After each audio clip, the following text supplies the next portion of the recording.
당신 아이 맞아요. 수백 명의 박수 소리가 울리는 호텔 대연회장. 단상에서 내려오던 재벌 회장의 발이 멈췄습니다. 10년 전 자신을 버리고 떠난 여자가 10살짜리 남자아이의 손을 잡고 서 있었습니다. 아이의 눈매는 거울을 보는 것 같았습니다. 회장의 무릎에서 힘이 빠져 단상 계단에 그대로 주저앉았습니다. 그런데 이 남자도 속고 있었습니다. 아내를 버린 것도, 아이를 몰랐던 것도 전부 가장 가까운 사람이 짜놓은 각본이었습니다. 10년간 감춰진 진실이 하나씩 드러나기 시작합니다. 사연 시작하기 전에 구독 눌러주시면 새로운 사연을 매일 받아보실 수 있어요. 오늘의 사연 시작합니다. 서울 소공동. 한낮에 햇살이 호텔 대연회장 유리창을 타고 흘러내리고 있었습니다. 성진그룹 장학재단 수여식이 한창이었죠. 단상 위에 선 서진우가 축사 원고의 마지막 문장을 읽어내려가고 있었습니다.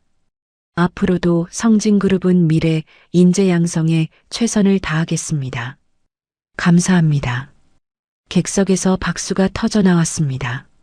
진우가 가볍게 고개를 숙이고 단상 계단을 내려서는데 행사장 뒤편 출입문이 소리 없이 열렸습니다. 10살쯤 된 남자아이의 손을 잡은 여자가 문 안으로 들어섰습니다. 여자는 행사장 안쪽을 훑다가 계단을 내려오는 진우를 똑바로 바라보았습니다. 당신 아이 맞아요. 여자의 목소리가 웅성거리는 박수 소리를 뚫고 진우의 귀에 꽂혔습니다. 진우의 발이 계단 중간에서 멈췄습니다. 마이크를 쥔 손에 핏줄이 돋았습니다. 객석 앞줄에 앉아있던 비서실장 최태환이 자리에서 벌떡 일어났습니다. 진우의 시선이 여자의 얼굴에 닿았습니다. 한서연. 10년 전 자신을 버리고 떠난 여자. 진우의 입술이 바짝 말랐습니다. 시선이 서연에게서 옆으로 미끄러져 아이의 얼굴에 멈췄습니다. 아이의 눈매가 보였습니다. 거울을 보는 것 같았습니다. 어린 시절 사진 속 자기 얼굴이 거기 서 있었습니다. 진우의 무릎에서 힘이 빠졌습니다. 단상 계단에 그대로 주저앉았죠. 객석이 술렁였습니다. 최태환이 재빠르게 서연과 아이에게 다가가 낮은 목소리로 말했습니다. 이쪽으로 오시죠. 안내해 드리겠습니다. 최태환이 서연과 아이를 VIP 대기실로 이끄는 동안 진우는 계단 난간을 짚고 겨우 몸을 일으켰습니다. 행사 진행팀 직원이 달려왔지만 진우가 손을 들어 제지했습니다. 남은 일정 전부 취소해. 진우가 최태환에게 전화를 걸었습니다. 태환아, 현장 참석자 명단 전부 확보하고 호텔 보안팀에 연락해서 오늘 2층 촬영분 관리 요청해. 밖에 절대 안 나가게. 진우가 전화를 끊고 대기실 쪽으로 걸음을 옮겼습니다. 복도가 길었습니다. 발걸음이 무거웠죠. 대기실 문을 열자 서연이 소파에 앉아 있었습니다. 아이가 서연의 옆에 바짝 붙어 진우를 올려다보고 있었습니다. 경계하는 눈이었습니다. 진우가 맞은편 소파에 앉았습니다. 서연과 진우 사이에 낮은 테이블 하나가 놓여 있었지만 10년이라는 시간이 그보다 훨씬 넓게 두 사람을 갈라놓고 있었습니다. 아이 이름은 하나준이에요. 서연이 먼저 입을 열었습니다. 목소리가 단단했지만 손끝이 미세하게 떨리고 있었죠. 생년월일은 이혼 확정되고 석 달 뒤에요. 진우의 시선이 다시 아이에게로 향했습니다. 하준은 서연의 팔을 꼭 잡은 채 진우에게서 눈을 떼지 않았습니다. 나는 교통사고 이후로 기억이 없었어요. 내 이름도 결혼한 사실도 몰랐어요. 그 상태에서 이혼 절차가 끝났고 서연이 잠시 숨을 고른 뒤 이어 말했습니다. 기억이 없던 동안 시어머님 쪽에서 이렇게 전해 들었어요. 남편이 이혼을 원했고 다시는 연락하지 말라고 했다고. 나는 그 말을 믿었어요. 기억이 없으니까 그게 사실인 줄로만 알았어요. 진우의 손이 무릎 위에서 주먹을 쥐었습니다. 기억이 돌아온 건 석 달 전이에요. 서연이 시선을 잠깐 하준에게 돌렸습니다. 하준이가 학교에서 가족사진 과제를 받아왔어요. 앨범을 뒤지다가 사고 나기 전에 당신이랑 찍은 결혼사진을 봤는데 그 순간 머리가 쪼개지는 것 같았어요. 사고 당일부터 이혼할 때까지 전부 한꺼번에 밀려왔어요. 서연의 목소리가 조금 갈라졌습니다. 병원에 가서 검사 받았어요. 기억이 돌아온 게 의학적으로 확인됐고, 그러니까 시어머님이 전한 그 말이 진짜인지 아닌지 그걸 당신한테 직접 확인하려고 온 거예요. 진우는 한동안 아무 말도 하지 못했습니다. 이마에 깊은 주름이 잡혔습니다. 10년 전 기억이 머릿속에서 하나씩 풀려나왔습니다. 그때 진우는 회장이 아니었습니다. 성진그룹 해외사업본부장으로 런던에 있었죠. 서연의 교통사고 소식을 어머니 명숙에게 전화로 들었습니다. 가벼운 접촉사고야. 네가 올 필요까지는 없어. 명숙의 목소리가 귓가에 맴돌았습니다. 그 뒤에 전해진 것은 서연이 이혼을 원한다는 소식, 그리고 어머니를 통해 건너온 합의서였습니다. 진우는 수십 번 서연에게 전화를 걸었지만 단 한 번도 연결되지 않았습니다. 그리고 마지막으로 서연이 직접 쓴 것이라며 명숙이 건넨 편지 한 통, 더 이상 찾지 말아달라는 말이 적혀 있었습니다. 진우는 그 편지를 읽고 서연을 놓았습니다. 서연의 눈가에 물기가 번졌습니다. 서연이 고개를 돌리며 입술을 깨물었습니다. 그 순간 하준이 서연의 손을 꽉 잡으며 소파에서 일어섰습니다. 엄마, 그만 가자. 하준이 진우를 향해 차가운 눈을 보냈습니다. 10살짜리의 눈에 담긴 적대감이 진우의 가슴을 찔렀습니다. 며칠만 시간을 줘. 진우가 낮은 목소리로 말했습니다. 서연이 하준의 손을 잡고 자리에서 일어났습니다. 두 모자가 대기실 문을 열고 나갔습니다. 문이 닫히자 진우는 소파 등받이에 머리를 기대고 천장을 올려다보았습니다. 눈을 감았다 뜨고 전화기를 꺼냈습니다. 진영아, 나야. 급한 건 있어. 성진그룹 법무팀 수석변호사 박진영에게 전화를 건 진우가 빠르게 말을 이었습니다. 10년 전 이혼 관련 서류 전부 찾아. 합의서, 법원 기록, 숙려기간 서류다. 그리고 당시 서연 씨 교통사고 기록하고 병원 진료 내용도. 최대한 빨리. 진우가 잠시 멈추었다가 목소리를 한 톤 낮췄습니다. 하나 더. 당시 합의서가 나한테 어떻게 전달됐는지 경위를 확인해. 법원 출석 절차도. 나는 런던에 있었어. 법원에 직접 간 적이 없어. 누가 대리했는지 아니면 서연 씨가 혼자 처리한 건지. 전화를 끄는 진우의 턱이 굳어 있었습니다. 같은 시각 성진그룹 본사 부회장실이었습니다. 서진호가 책상 앞에 서서 전화를 받고 있었습니다. 행사장 직원이 보고한 내용은 간단했습니다. 회장님 전 부인으로 보이는 여자와 아이가 나타났다는 것. 진호가 전화를 끊고 창밖을 내려다보았습니다. 눈이 가늘어졌습니다. 곧바로 내선 버튼을 눌렀습니다. 성재, 올라와. 전략기획실장 윤성재가 부회장실에 들어서자 진호가 돌아서며 말했습니다. 한서연이라는 여자야. 형 전처. 지금 어디 사는지, 뭐 하는지, 아이 신상까지 전부 파악해. 윤성재가 수첩을 꺼내며 고개를 숙였습니다. 진호가 창가로 걸어가며 낮은 목소리를 이었습니다. 아이 출생신고 내역, 가족관계 서류에 아버지가 누구로 올라가 있는지도 빠짐없이 10년이었습니다.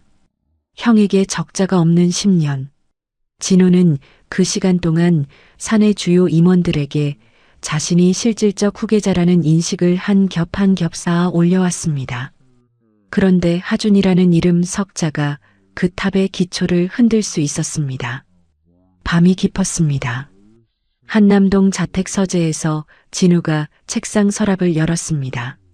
서랍 안에 낡은 봉투가 있었습니다. 10년 전 서연과 함께 찍은 사진 몇 장, 그리고 명숙이 전달한 서연 명의의 편지 한 통. 진우가 편지를 꺼내 펼쳤습니다. 글씨체가 서연의 것과 비슷했습니다. 더 이상 찾지 마세요. 진우의 손가락이 그 문장 위에서 멈췄습니다. 이 한 줄을 믿고 서연을 놓아버린 자신의 판단이 정말 옳았는지 지금 와서 물어볼 곳이 없었습니다. 서랍 안쪽에 작은 케이스 하나가 더 있었습니다. 결혼 3주년에 서연에게 선물한 목걸이 케이스였습니다. 빈 케이스였죠. 서연이 목걸이를 반납하지 않았습니다. 더 이상 찾지 말라는 편지를 쓴 사람이 왜 목걸이는 돌려보내지 않았을까? 진우가 빈 케이스를 손에 쥔 채 오래도록 서랍 앞에 앉아 있었습니다. 그 무렵 은평구의 좁은 골목 안쪽에 있는 작은 피아노 학원이었습니다. 서연이 하준을 재우고 거실로 나왔습니다. 낡은 탁자 위에 서류 뭉치를 꺼내 펼쳤습니다. 10년간 모아둔 병원 기록과 사고 당시 경찰 서류들이었죠. 기억이 돌아온 뒤 석 달 동안 혼자 맞춰온 퍼즐이었습니다. 마지막 한 조각이 남아 있었습니다. 진우가 정말 이혼을 원한 것인지 아니면 자신처럼 속은 것인지. 서연이 경찰 서류의 한 줄에 손가락을 짚었습니다. 사고 당시 최초 신고자, 성진그룹 소속 운전기사. 그리고 사고 직후 실려간 병원이 동네 병원이 아니라 강남의 대형 병원이었다는 기록. 사고 수습이 처음부터 시어머니의 손 안에서 이루어졌을 가능성이 머릿속을 스쳤습니다. 서연이 서랍 깊은 곳에서 작은 보석함을 꺼냈습니다. 안에 목걸이 하나가 들어 있었습니다. 진우가 결혼 3주년에 선물한 것이었죠. 기억이 없던 시절에도 이것만은 버리지 못했습니다. 팔지도 못했습니다. 왜 그랬는지 서연 자신도 설명할 수 없었습니다. 지금은 알았습니다. 이것이 진우와의 마지막 연결고리였다는 것을. 서연이 목걸이를 다시 보석함에 넣고 서랍을 닫았습니다. 사흘 뒤 한남동 자택 서재였습니다. 법무팀 수석 변호사 박진영이 두꺼운 서류 봉투를 테이블 위에 올려놓았습니다. 회장님, 요청하신 자료 전부 확보했습니다. 진우가 봉투를 열어 서류를 하나씩 꺼냈습니다. 10년 전 이혼 합의서 원본, 가정법원 조서, 서연의 교통사고 진료 기록, 그리고 당시 이혼을 처리한 법무법인의 내부 메모까지. 진우의 손가락이 가정법원 조서 위에서 멈췄습니다. 서연 씨가 직접 법원에 출석한 걸로 되어 있네. 박진영이 조서를 가리키며 말했습니다. 네. 출석일이 퇴원 직후입니다. 그리고 입회인 란에 강필순이라는 의사 이름이 적혀 있습니다. 어머님께서 지정하신 분으로 보입니다. 진우의 눈이 가늘어졌습니다. 박진영이 다른 서류 한 장을 꺼내 테이블 위에 놓았습니다. 회장님 쪽 법원 출석은 고문 법무법인 변호사가 대리 처리한 것으로 확인됩니다. 위임장이 있었습니다. 위임장? 네. 회장님 서명이 들어간 위임장입니다. 이 서명이 본인 것인지 확인이 필요합니다. 진우가 서류를 집어들었습니다. 위임장에 찍힌 서명을 한참 들여다보았습니다. 입술이 일자로 굳었습니다. 나는 이런 위임장에 서명한 적 없어. 그렇다면 원본 확보가 시급합니다. 진우가 서류를 테이블 위에 내려놓았습니다. 손등에 핏줄이 도드라져 있었습니다. 다음 날 오전 성북동 본가였습니다. 진우가 현관문을 열고 들어서자 거실 소파에 앉아있던 명숙이 찻잔을 내려놓으며 고개를 돌렸습니다. 무슨 일이니 연락도 없이. 진우는 대답 대신 가져온 서류 봉투에서 이혼 합의서, 법원 조서, 위임장 사본을 차례로 꺼내 테이블 위에 펼쳤습니다. 명숙의 시선이 서류 위를 훑었습니다. 어머니, 설명해 주세요. 명숙이 찻잔 손잡이를 만지며 눈을 내리깔았습니다. 뭘 설명하라는 거니? 이 조서에 입회인으로 올라가 있는 강필순이라는 의사, 어머니가 지정하신 분이죠. 명숙의 손이 멈췄습니다. 그리고 이 위임장, 고문 법무법인에서 처리한 건데 내 서명이 들어가 있어요. 나는 이런 위임장에 서명한 적이 없습니다. 명숙의 얼굴에서 표정이 사라졌습니다. 입술을 다문 채 시선을 테이블 위 서류에 고정했습니다. 거실 시계 소리만 또각또각 울렸습니다. 어머니, 진우의 목소리가 낮아졌습니다. 명숙이 천천히 고개를 들었습니다. 눈동자가 흔들리지 않았습니다. 서연이가 사고 직후에 기억을 잃었지만 말은 할 수 있었어. 강필순 의사가 동행해서 법원에 데려갔고 절차를 밟았다. 내 법원 출석은 법무법인을 통해 위임장으로 처리했고 진우의 턱이 굳었습니다. 기억을 잃은 사람을 법원에 데려간 겁니까? 당시 성진그룹이 인수합병을 앞두고 있었어. 회장 배우자가 사고로 기억을 잃었다는 게 시장에 알려지면 거래가 틀어질 수 있었다. 빨리 정리해야 했어. 명숙의 목소리에는 흔들림이 없었습니다. 그게 내 판단이었고 틀린 판단이 아니었어. 진우가 한 발짝 앞으로 다가섰습니다. 서연 씨가 임신 중이었다는 거 알고 계셨습니까? 거실 공기가 얼어붙었습니다. 명숙이 이번에는 시선을 피하지 않았습니다. 알았다. 알면서 이혼을 시킨 겁니까? 기억도 없고 친정은 파산한 여자가 아이를 제대로 키울 수 있겠니? 그룹을 위해서, 너를 위해서 내린 결정이야. 진우의 주먹이 떨렸습니다. 손톱이 손바닥에 파고들었습니다. 어머니가 손자가 있다는 걸 알면서 나한테 숨기고 서연 씨한테는 남편이 떠나라고 했다는 거짓말까지 전한 겁니까? 명숙이 대답하지 않았습니다. 진우가 테이블 위에 서류를 쓸어 담으며 몸을 돌렸습니다. 현관까지 걸어가는 진우의 등이 분노로 단단하게 굳어 있었습니다. 문이 닫혔습니다. 명숙이 소파에 앉은 채 한동안 움직이지 않았습니다. 거실 안쪽에서 가정부 김순옥이 조심스럽게 다가왔습니다. 마님, 순옥아. 명숙이 낮은 목소리로 말했습니다. 진우가 위임장 위조까지 파고들기 시작했어. 강필순 의사한테 연락해. 당시 법무법인 담당 변호사한테도. 진우 쪽에서 접촉이 올 수 있으니 구체적인 경위에 대해서는 입을 맞춰 놓으라고.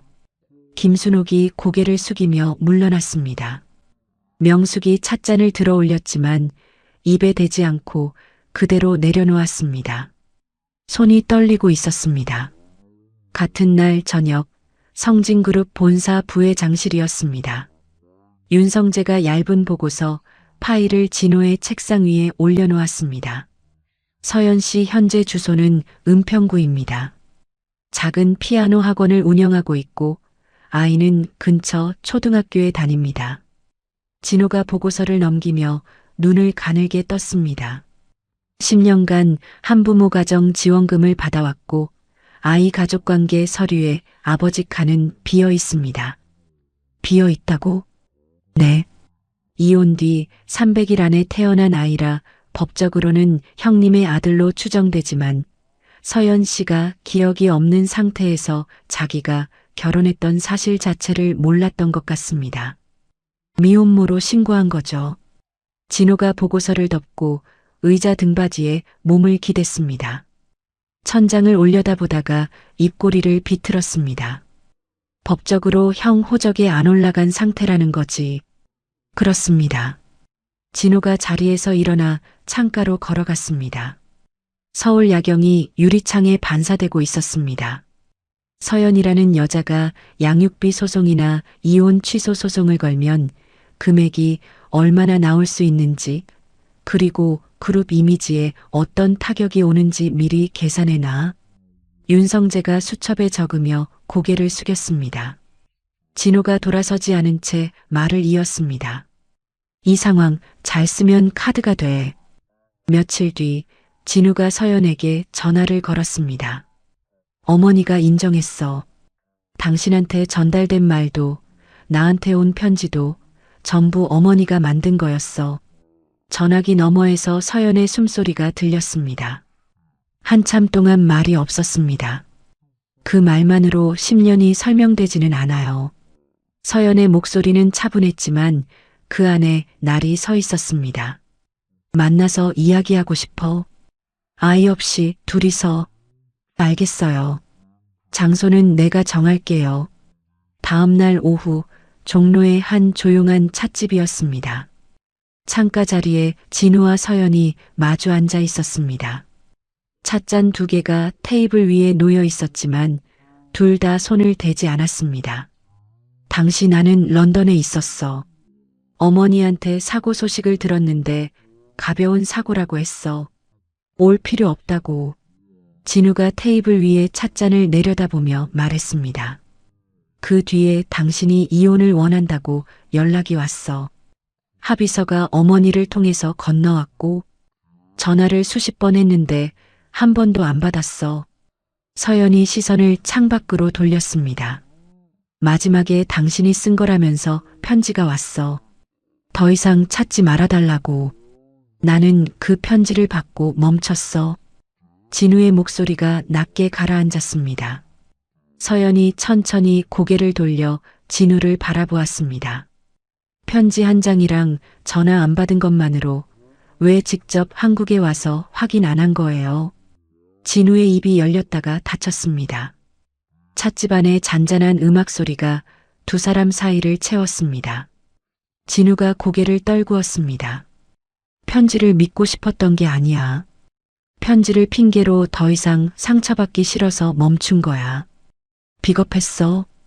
서연의 눈이 미세하게 흔들렸습니다. 하준이를 만나고 싶어. 아버지로서. 지금 당장은 안 돼요.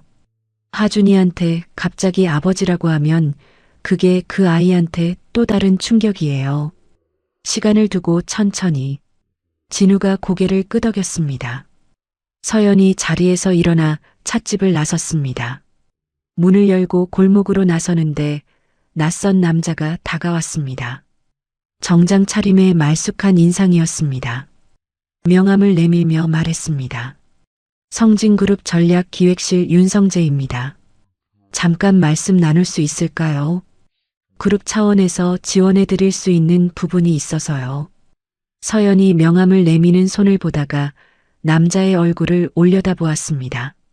진우가 보낸 사람이 아니었습니다. 직감이었습니다. 서연이 명함을 받지 않고 한 발 뒤로 물러섰습니다. 됐습니다. 서연이 돌아서서 걸음을 옮겼습니다.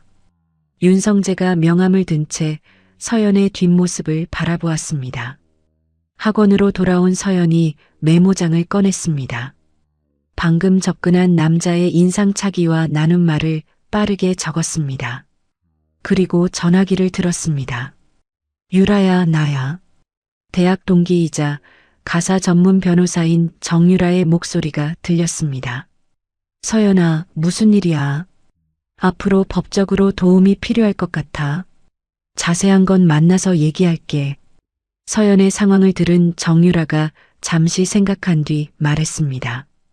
이혼 당시 내 상태가 그랬다면, 그리고 진우 씨 위임장이 위조된 거라면 이혼 자체를 취소할 수 있는 길이 있을 수 있어. 서류부터 검토해 볼게. 같은 밤 진우가 최태환에게 전화했습니다. 하준이 친자 확인 검사를 준비해. 비공개로. 단 서연 씨 동의를 먼저 받는 절차를 거쳐. 잠시 뜸을 들인 뒤 진우가 이어 말했습니다. 그리고 10년 전 어머니가 만든 편지 원본이 성북동 본가에 있을 수 있어. 확인해봐. 성북동 본가에서는 명숙이 거실 창가에 서서 어둠 속 정원을 내려다보고 있었습니다. 김순옥이 차를 가져왔지만 명숙이 손을 저었습니다. 순옥아, 차승우 변호사한테 연락해. 명숙이 창에서 돌아서며 말했습니다. 서연이가 기억을 되찾은 이상 더 큰 문제가 터지기 전에 정리해야 해. 합의 조건을 만들어. 서연이 모자한테 돈을 주고 조용히 끝내는 쪽으로. 김순옥이 고개를 숙이며 물러갔습니다. 명숙이 다시 창가로 돌아서서 어둠 속을 바라보았습니다. 유리창에 비친 명숙의 얼굴 위로 정원의 가로등 불빛이 흔들리고 있었습니다. 일주일 뒤 월요일 아침이었습니다. 은평구 피아노 학원 앞 좁은 골목에 취재진이 몰려 있었습니다. 카메라 셔터 소리가 쉴 새 없이 울렸죠. 성진그룹 회장의 숨겨진 아이, 은평구 피아노 학원 원장과의 사이에서 온라인 경제지에 뜬 단독 기사가 아침부터 포털 실시간 검색어를 뒤덮었습니다. 서연의 이름은 나오지 않았지만 은평구 피아노 학원 원장이라는 단서와 아이의 나이가 10살이라는 정보가 빠짐없이 적혀 있었습니다. 성진그룹 주가가 장 시작과 동시에 곤두박질 쳤습니다. 서연이 학원 창문 커튼 사이로 밖을 내다보았습니다. 카메라 렌즈가 일제히 창문 쪽을 향했습니다. 서연이 커튼을 놓고 뒤로 물러섰습니다. 전화기를 꺼내 하준의 담임교사에게 전화를 걸었습니다. 선생님, 죄송합니다. 오늘 하준이를 학원이 아니라 같은 반 재원이 어머니 댁으로 보내주실 수 있을까요? 학원 앞에 사람이 많이 몰려서요. 전화를 끄는 서연이 수강생 학부모들의 연락처를 하나씩 눌렀습니다. 안녕하세요, 한서연입니다. 오늘 학원 앞 사정이 좋지 않아서 수업에 불편을 드리게 됐습니다. 정말 죄송합니다. 한 통, 두 통, 세 통. 같은 말을 반복할 때마다 서연의 목소리가 조금씩 갈라졌습니다. 진우는 본사 회장실에서 기사를 확인했습니다. 화면을 읽어 내려가던 진우의 손가락이 멈췄습니다. 은평구 피아노 학원 원장, 10살 남아. 진우가 곧바로 홍보실장 이민서에게 내선을 걸었습니다. 이 기사 배우 추적해. 누가 흘렸는지, 정보 출처가 어딘지. 전화를 끊고 서연에게 바로 연락했습니다. 나는 이 기사 안 흘렸어. 지금 보안 인력 보낼게. 서연의 목소리가 돌아왔습니다. 기자들 앞에 성진그룹 경호원이 나타나면 기사가 사실이라고 확인해주는 꼴이에요. 보내지 마세요. 그러면 어떻게 하려고? 내 변호사한테 상의할 거예요. 내가 알아서 할게요. 전화가 끊겼습니다. 진우가 전화기를 책상 위에 내려놓고 이마를 손으로 감쌌습니다. 서연이 정유라에게 전화를 걸었습니다. 유라야, 기사 봤지? 봤어. 서연아, 일단 누가 연락해와도 인터뷰 절대 하지 마. 입도 열지 마. 정유라가 빠르게 말을 이었습니다. 기사 내용 중에 사실이 아닌 부분이 있으면 정정보도 요청할 수 있어. 그리고 학원 앞에서 아이 사진 찍으려고 하면 하준이 사생활 침해로 법적 조치 가능하고. 서연이 창밖의 취재진 쪽을 흘끗 보며 물었습니다. 지금은 어떻게 하는 게 좋아? 지금은 아무 말도 하지 마. 침묵이 최선이야. 이틀 뒤 오전이었습니다. 학원 현관벨이 울렸습니다. 서연이 문을 열자 처음 보는 남자가 서 있었습니다. 양복 안주머니에서 명함을 꺼내 내밀었습니다. 차승우 변호사입니다. 오명숙 여사님께서 보내셨습니다. 서연의 눈이 가늘어졌습니다. 차승우가 서류 봉투를 내밀었습니다. 안에 합의 조건이 담겨 있습니다. 충분한 금액을 준비했고 서울을 떠나 새로운 곳에서 새 출발을 하시는 조건입니다. 한번 검토해 보시죠.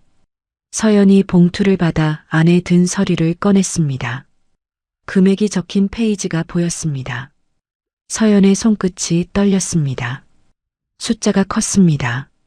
학원 월세를 걱정하며 살아온 10년을 생각하면 눈이 멀 만한 금액이었죠. 서연이 서류를 봉투에 도로 넣었습니다. 차승우에게 봉투를 밀어내밀며 말했습니다. 내 아이의 아버지를 돈으로 지우라는 말씀이신 거죠. 그런 뜻이 아니라 가세요. 서연의 목소리가 단단했습니다. 차승우가 봉투를 받아들고 고개를 숙인 뒤 돌아섰습니다. 그날 저녁 하준이 집에 돌아왔습니다. 신발을 벗으며 고개를 숙이고 있었습니다. 서연이 하준 앞에 무릎을 꿇고 아이의 얼굴을 들여다보았습니다. 하준의 눈이 빨갛게 부어 있었습니다. 하준아, 학교에서 무슨 일 있었어? 하준이 입술을 꾹 깨물었습니다. 재민이가 그랬어. 너 아빠가 재벌이라며 하고. 서연의 심장이 쿵 내려앉았습니다. 내가 모른다고 했는데 자꾸 놀렸어. 하준이 주먹을 꽉 쥐었습니다. 손등의 관절이 하얗게 되어 있었죠. 하준이 서연의 눈을 올려다보았습니다. 엄마, 내 아빠가 누구야? 서연의 입이 열렸다가 닫혔습니다. 대답할 말을 찾지 못했습니다. 서연이 아무 말 없이 하준을 끌어안았습니다. 하준의 작은 어깨가 서연의 팔 안에서 떨리고 있었습니다. 같은 시각 진우의 회장실이었습니다. 홍보실장 이민서가 보고서를 들고 들어왔습니다. 기사에 들어간 은평구 피아노 학원과 10살 남아라는 정보가 윤성재 실장이 작성한 서연 씨 신상 보고서와 정확히 일치합니다. 진우의 눈이 좁아졌습니다. 그리고 기사를 쓴 기자 조현택은 부회장님 대학 동기입니다. 진우가 의자 팔걸이를 쥐었습니다. 이를 악물었지만 입 밖으로 말이 나오지 않았습니다. 이민서가 조심스럽게 물었습니다. 바로 대응하시겠습니까? 진우가 천천히 고개를 저었습니다. 아직이야. 증거를 더 모아. 이민서가 나간 뒤 진우가 최태환에게 전화를 걸었습니다.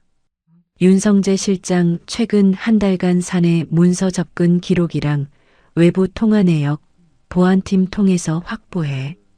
진호 쪽 이사회 관련 움직임도 실시간으로 보고하고. 알겠습니다. 진호한테 직접 대응하는 건 증거가 완전히 갖춰질 때까지 보류야. 전화를 끊은 진우가 창밖 야경을 바라보았습니다. 형제간 전면전을 벌이면 그룹이 흔들릴 것을 알고 있었습니다. 주먹을 쥐었다 폈다 반복했습니다. 밤 11시 하준이 잠든 뒤였습니다. 서연이 하준의 이불을 여미고 방문을 닫았습니다. 거실로 나와 전화기를 들었습니다. 진우에게 전화를 걸었습니다.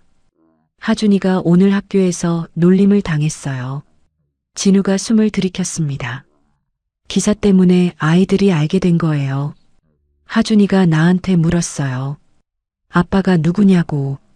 전화기 너머에서 진우의 침묵이 길어졌습니다. 당신한테 아이 아버지라는 걸 말하는 시점이 기사 때문에 앞당겨졌어요. 만나서 직접 이야기해요. 내일 오전에 학원으로 갈게.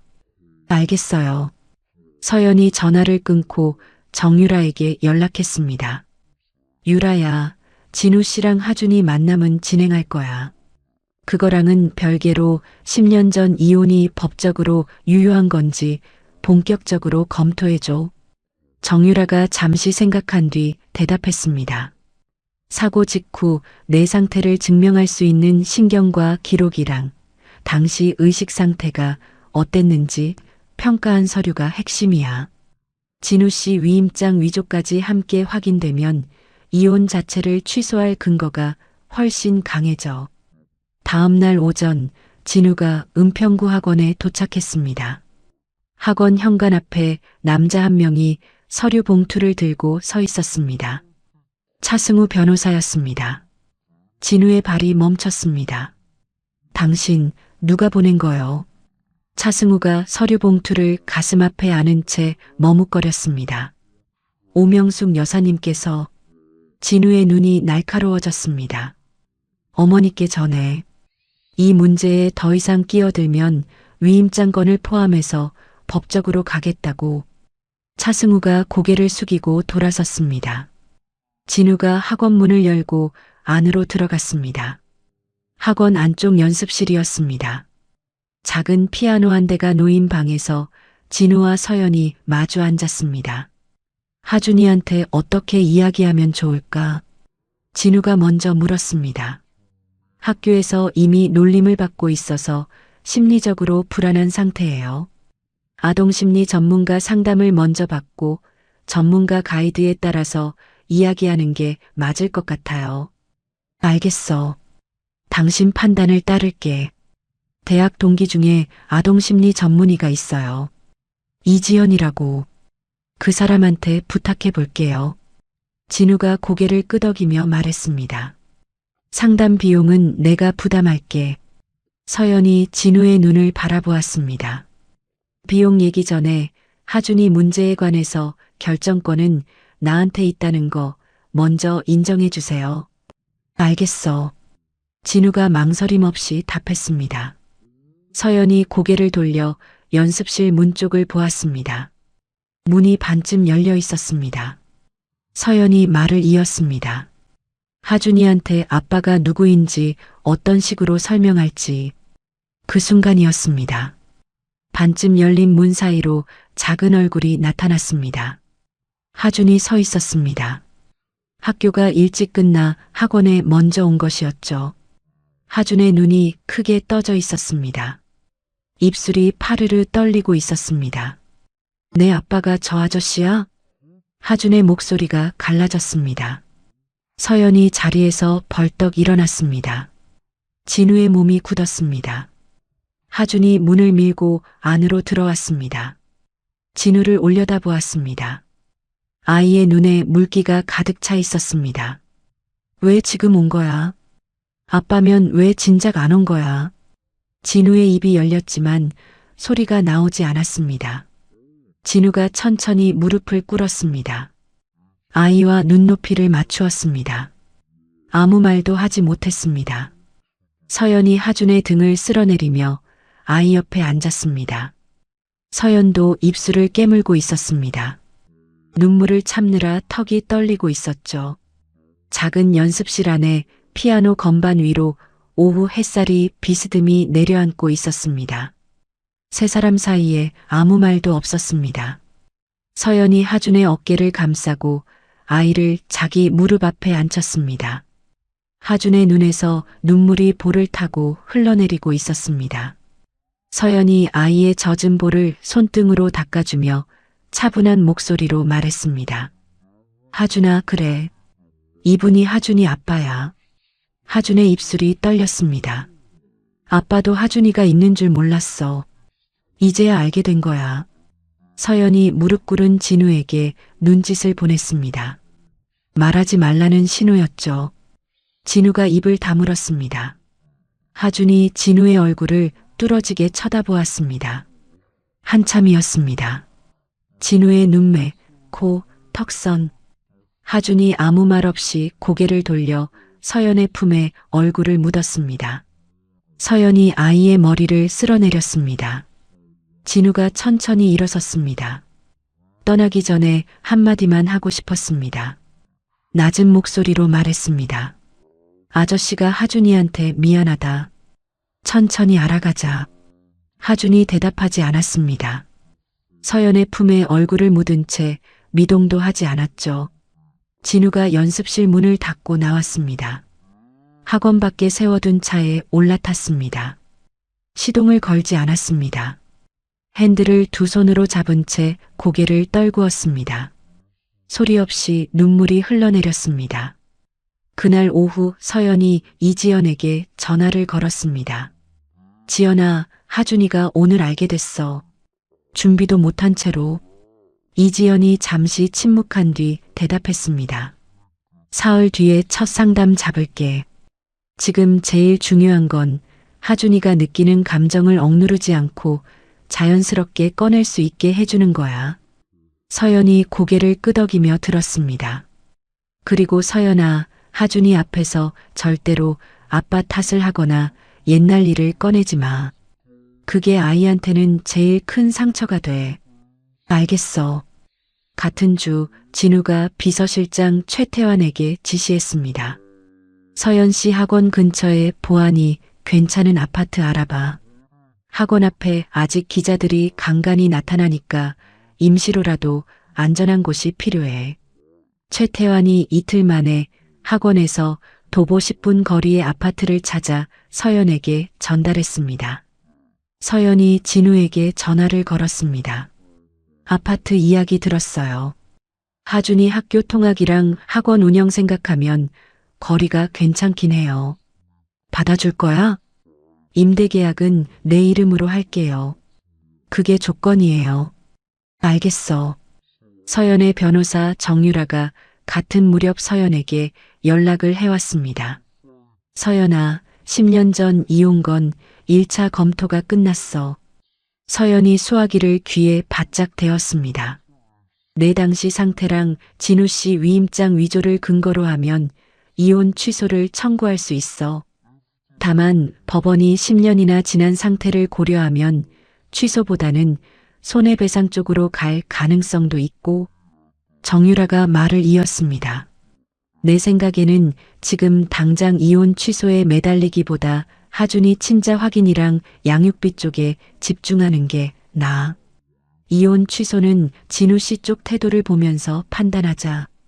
서연이 잠시 생각한 뒤 대답했습니다. 알겠어. 내 말대로 하자. 하준은 이지영과의 첫 상담에서 작은 의자에 앉아 바닥을 내려다보고 있었습니다. 이지연이 부드러운 목소리로 물었습니다. 하준아, 요즘 기분이 어때? 하준이 한참을 입을 다물고 있다가 바닥을 보며 작은 목소리로 말했습니다. 아빠가 없는 게 익숙한데 갑자기 생기니까 무서워요. 이지연이 고개를 살짝 숙여 하준의 눈높이에 맞추었습니다. 무서운 게 당연한 거야. 천천히 알아가면 돼. 상담이 끝난 뒤 이지연이 서연에게 말했습니다. 아이 반응은 지극히 정상적인 방어야. 진우 씨랑 만남은 짧고 가벼운 일상 활동부터 시작하는 게 좋겠어. 부담 없는 것으로. 서연이 진우에게 이지연의 조언을 전했습니다. 주말마다 1시간씩 하준이가 좋아하는 축구를 같이 하는 건 어떨까요? 좋아. 하준이가 원하는 걸로 하자. 첫 번째 주말이었습니다. 은평구 작은 공원 잔디밭에서 하준이 공을 차고 있었습니다. 진우가 몇 걸음 떨어진 곳에 서 있었지만 하준은 진우 쪽으로 공을 차지 않았습니다. 서연 쪽으로만 공을 보냈죠. 진우가 공을 줍겠다고 다가가면 하준이 돌아섰습니다. 두 번째 주말도 마찬가지였습니다. 하준은 진우와 눈을 마주치지 않았습니다. 진우가 말을 걸면 고개만 돌렸죠. 세 번째 주말이었습니다. 진우가 공을 받겠다고 발을 내밀었는데 공이 다리 사이를 빠져나갔습니다. 중심을 잃은 진우가 잔디 위에 넘어졌습니다. 엉덩이를 짚고 일어나려다 다시 미끄러졌죠. 하준이 그 모습을 보고 피식 웃었습니다. 입을 손으로 가렸지만 웃음을 감추지 못했습니다. 서연이 벤치에서 그 순간을 지켜보았습니다. 서연의 어깨에서 힘이 조금 빠졌습니다. 한편 성진그룹 본사에서는 진호가 움직이고 있었습니다. 사회이사 강태진을 강남의 한 호텔 레스토랑에서 만났습니다. 강 이사님, 최근 언론 보도 보셨죠? 회장의 사생활 문제가 그룹 주가에 영향을 미치고 있습니다. 강태진이 와인잔을 내려놓으며 말했습니다. 부회장님 의견은 뭡니까? 이사회 차원에서 한번 짚고 넘어가야 할 사안이 아닌가 합니다. 진호가 다음 날에는 법률 전문가 출신 사회이사 한소영과 따로 자리를 잡았습니다. 같은 논리, 같은 제안이었죠. 임시 이사회 소집을 추진하는 것이었습니다. 최태환이 진호의 동선을 파악해 진호에게 보고했습니다. 부회장님이 강태진 이사와 한소영 이사를 각각 만났습니다. 이사회 소집을 밀고 있는 것 같습니다. 진우가 잠시 생각한 뒤 말했습니다. 우리 쪽 사회이사 3명한테 사전 브리핑해. 하준이 건이 그룹 경영에 영향 없다는 걸 수치로 보여줘야 해. 진우가 덧붙였습니다. 그리고 진영이한테 하준이 친자 확인 유전자 검사 빨리 진행하라고 해. 서연 씨한테 동의도 구하고. 진우가 서연에게 전화를 걸었습니다. 하준이 유전자 검사를 진행하고 싶어? 동의해 줄 수 있어? 서연이 잠시 침묵했다가 답했습니다. 동의할게요. 다만 검사 결과가 어떻게 나오든 하준이 양육에 대한 결정은 나한테 먼저 상의해야 해요. 그건 바뀌지 않아요. 알겠어. 그리고 법적 절차를 같이 진행할 변호사를 정하자는 말은 미리 사양할게요. 내 변호사는 내가 정했어요. 서연의 목소리는 단호했습니다. 검사 결과가 나오기까지 열흘이었습니다. 그동안 진우는 주말 축구뿐 아니라 하준의 학교 학예회에도 서연과 함께 갔습니다. 체육관 뒷줄에 나란히 앉아 무대를 바라보았죠. 하준이 무대 위에서 리코더를 불고 있었습니다. 서투른 손가락으로 구멍을 짚으며 또래 아이들과 함께 동요를 연주했습니다. 진우가 그 모습을 바라보았습니다. 이 아이의 일상 속에 자신이 없었던 10년이 가슴을 눌렀습니다. 학예회가 끝나고 체육관 밖으로 나왔습니다. 하준이 서연에게 달려가며 말했습니다. 엄마, 저 아저씨 또 왔어. 진우의 발이 멈췄습니다. 아저씨, 아직 갈 길이 멀었습니다. 명숙은 이 기간 동안 진우에게 여러 차례 전화를 걸었습니다. 진우가 한 번도 받지 않았습니다. 명숙이 최태환에게 연락했습니다. 진우한테 전해줘. 하준이 검사 결과가 나오면 나한테도 알려달라고. 최태환이 진우에게 그대로 보고했습니다. 진우가 고개를 저었습니다. 어머니한테는 내가 직접 이야기할 테니까 당분간 어머니 연락에 응하지 마. 열흘 뒤 진우의 손에 검사 결과지가 들려 있었습니다. 99.99% 일치. 진우의 손이 미세하게 떨렸습니다. 곧바로 서연에게 전화를 걸었습니다.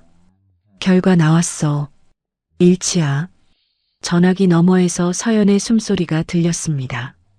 이제 하준이한테 아버지라는 이름을 제대로 돌려줘야 할 때예요. 신고 절차 시작할게. 진우가 전화를 끊고 차에 올랐습니다. 성북동 본가로 향했습니다. 명숙이 거실 소파에 앉아 있었습니다. 진우가 검사 결과지를 명숙 앞에 내려놓았습니다. 하준이는 내 아들입니다. 법적으로도 내 아들로 만들 겁니다. 명숙이 결과지를 집어들었습니다. 99.99라는 숫자를 바라보았습니다. 두 손으로 종이를 잡고 있었습니다. 어머니가 이 과정을 방해하시면 10년 전 위임장 문제를 포함해서 모든 것에 법적 책임을 묻겠습니다. 명숙의 시선이 결과지 위에 고정되어 있었습니다. 종이를 쥔 손가락이 하얗게 되어 있었죠. 명숙이 아무 대답도 하지 않았습니다. 천천히 고개를 떨구었습니다.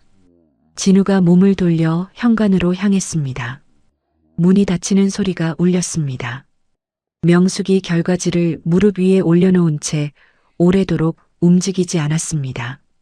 거실에는 벽시계 소리만 째깍째깍 울리고 있었습니다. 한 달이 흘렀습니다.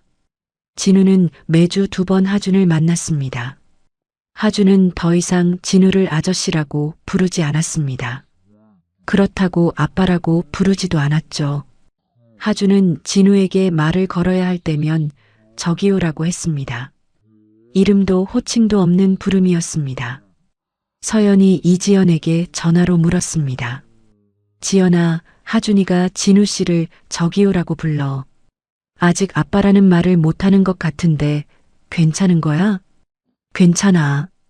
아이가 나름대로 받아들이는 중이야. 거부했으면 아예 말을 안 걸지.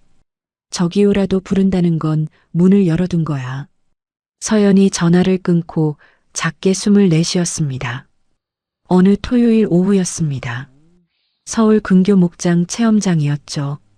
하준이 울타리 안에서 송아지 앞에 쪼그리고 앉아 있었습니다. 송아지에게 우유를 먹이려고 젖병을 들었는데 송아지가 고개를 획 돌렸습니다. 하준이 젖병을 다시 가져다 대었지만 송아지는 연거푸 고개를 피했습니다. 하준이 뒤를 돌아보았습니다. 진우가 울타리 안쪽에 서 있었습니다. 저기요, 이거 어떻게 잡아요? 진우가 하준 옆에 무릎을 꿇었습니다. 아이의 작은 손 위에 자신의 손을 포겠습니다. 젖병을 함께 잡고 송아지의 입 쪽으로 천천히 가져갔습니다. 송아지가 이번에는 젖병 꼭지를 물었습니다. 우유가 빨려나갔죠. 잡았다. 하준의 얼굴에 웃음이 번졌습니다. 울타리 밖에서 서연이 그 장면을 지켜보고 있었습니다. 아이의 작은 손 위에 놓인 진우의 큰 손. 10년 동안 이 아이에게 줄 수 없었던 장면이었습니다. 서연이 입술을 깨물었습니다. 목장에서 돌아오는 차 안이었습니다. 하준이 뒷좌석에서 잠들어 있었습니다. 진우가 운전대를 잡고 앞을 보며 말했습니다. 하준이 학업이나 생활에 필요한 거, 내가 도울 수 있는 부분은 하고 싶어. 서연이 조수석에서 백미러로 하준의 잠든 얼굴을 확인하며 답했습니다. 돈이나 물건보다 이 아이가 당신을 믿게 되는 게 먼저예요. 진우가 고개를 끄덕였습니다. 당신이 정하는 속도에 맞출게. 잠시 정적이 흘렀습니다. 진우가 조심스럽게 입을 열었습니다.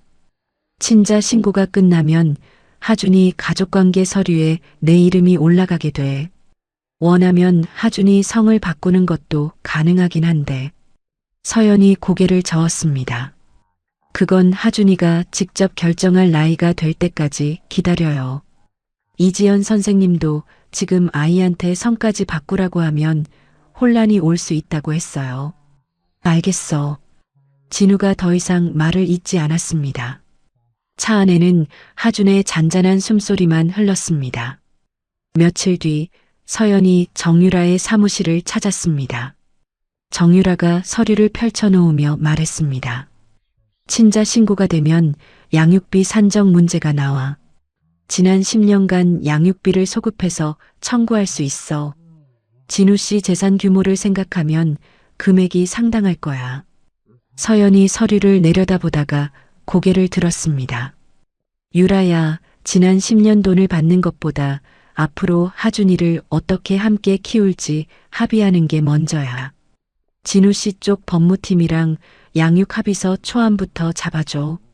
정유라가 펜을 내려놓고 서연의 얼굴을 바라보았습니다.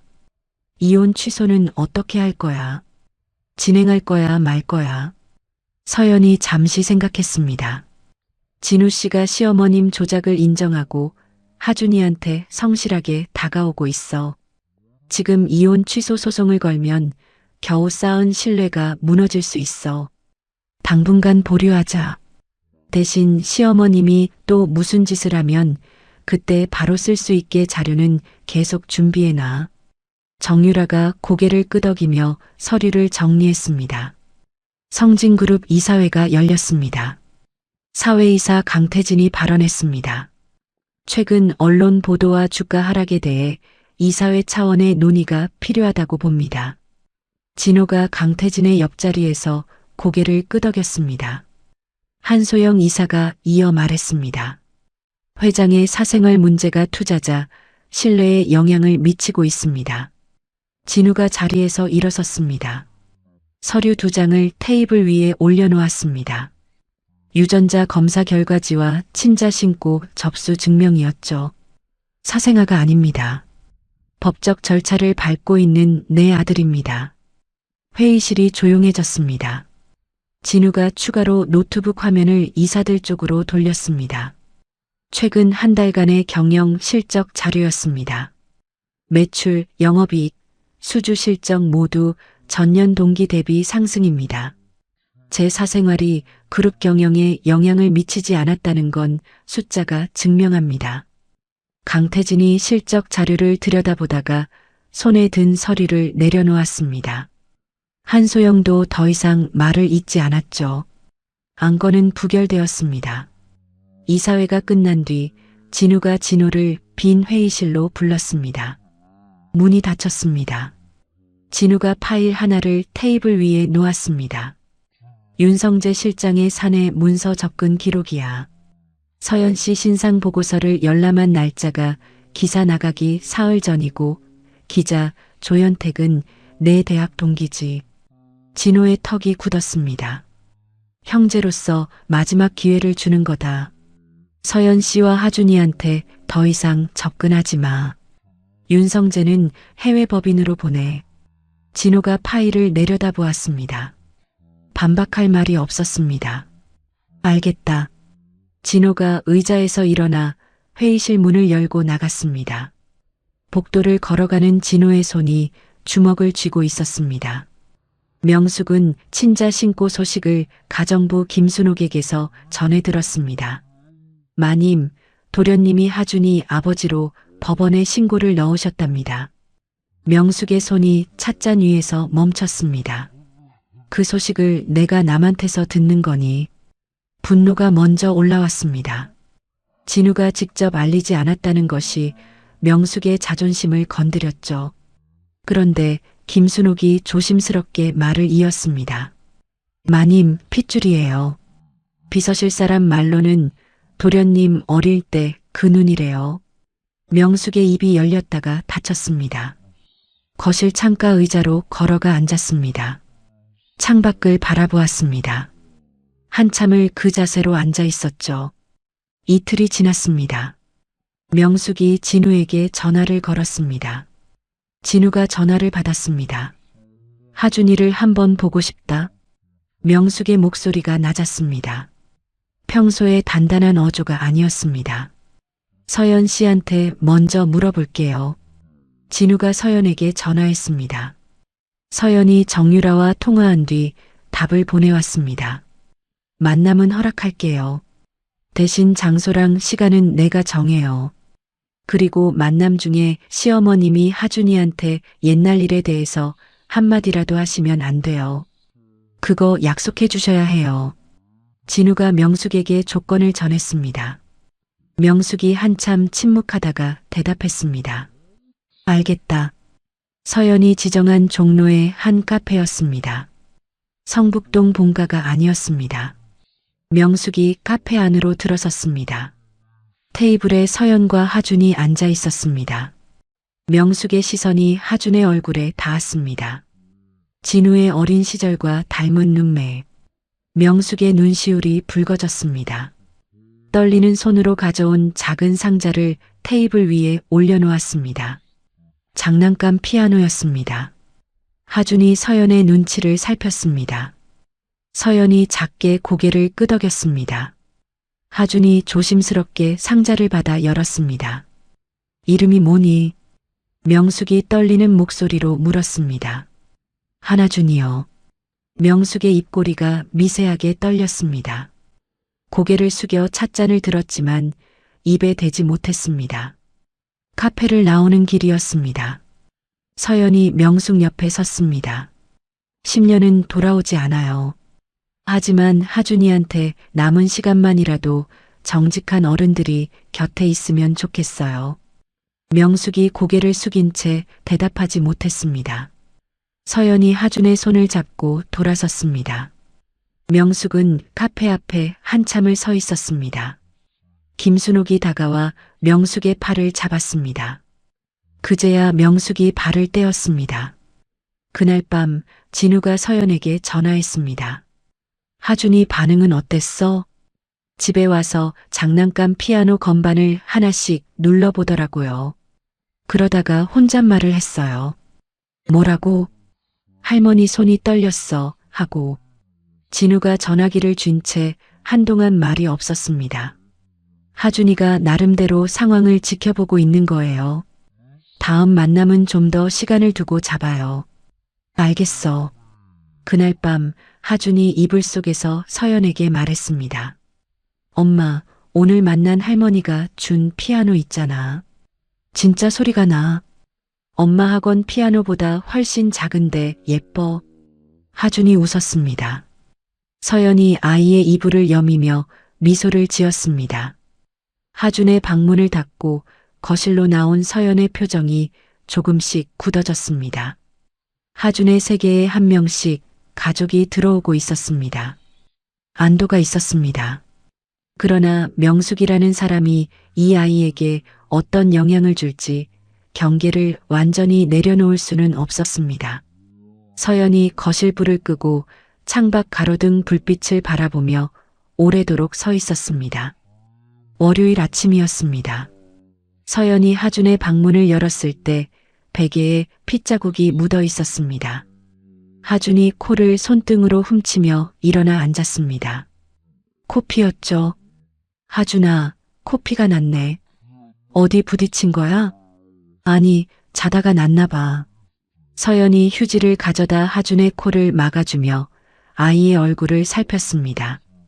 그때 하준이 팔을 뻗었는데 팔뚝에 보랏빛 멍이 여러 개 잡혀 있었습니다. 이건 뭐야? 어디 부딪혔어? 몰라, 안 부딪혔는데 생겼어. 서연의 손끝이 차가워졌습니다. 이틀 전에도 코피가 났었습니다. 하준이 밥을 먹다가 숟가락을 놓고 코를 막았던 장면이 떠올랐습니다. 서연이 하준의 옷을 갈아입히며 말했습니다. 오늘 학교 가기 전에 병원 한번 가자. 엄마, 나 괜찮은데. 금방이야. 선생님한테 조금 늦는다고 얘기해 놓을게. 은평구 동네 소아과였습니다. 의사가 하준의 팔뚝 멍을 살피고 입안을 들여다본 뒤 혈액 검사를 지시했습니다. 검사 결과가 나오기까지 30분이 걸렸습니다. 의사가 결과지를 들고 서연 앞에 앉았습니다. 표정이 굳어 있었습니다. 어머니, 혈액 수치가 정상 범위를 많이 벗어나 있습니다. 혈소판하고 백혈구 수치 모두 낮습니다. 서연의 입술이 하얘졌습니다. 큰 병원에서 정밀 검사를 받으셔야 합니다. 빨리 가시는 게 좋겠습니다. 서연이 결과지를 받아들었습니다. 손이 떨려서 종이가 바스락거렸습니다. 하준이 진료실 의자에 앉아 서연의 얼굴을 올려다보고 있었습니다. 아이는 엄마의 표정에서 뭔가 심상치 않다는 것을 느끼고 있었죠. 소아과를 나온 서연이 곧바로 진우에게 전화를 걸었습니다. 하준이 혈액 검사에서 이상이 나왔어요. 큰 병원에서 정밀 검사를 받아야 해요. 진우의 목소리가 급해졌습니다. 서울대학교병원 소아과 나연우 교수한테 바로 연락할게. 검사 날짜 받는 대로 알려줄 테니까. 이틀 뒤 서울대학교병원이었습니다. 서연이 하준의 손을 잡고 병원 로비를 걸었습니다. 엄마, 나 주사 또 맞아? 건강검사를 좀 더 꼼꼼히 받는 거야. 금방 끝나. 하준이 고개를 끄덕였지만 서연의 손을 더 꽉 잡았습니다. 정밀 검사가 이루어졌습니다. 결과가 나온 날 나연우 교수가 진료실에 진우와 서연을 불렀습니다. 하준은 간호사와 함께 밖에서 기다리고 있었죠. 나연우 교수가 검사 결과를 펼쳐놓으며 말했습니다.